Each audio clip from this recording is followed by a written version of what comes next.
Friends, ఇప్పుడే అందిన వార్త. దేశ రాజధాని జైలును బద్దలు కొట్టి 100 మంది కరుడుగట్టిన నేరస్తులు పారిపోయారు.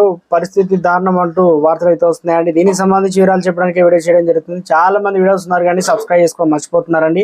దయచేసి ఛానల్ సబ్స్క్రైబ్ చేసుకొని బెల్ ఐకాన్ ఆల్ మీద ట్యాప్ చేయండి. ఇటువంటి ఇంపార్టెంట్ ఇన్ఫర్మేషన్ మిస్ అవ్వకుండా మీ ఫోన్ నోటిఫికేషన్ వస్తుందండి.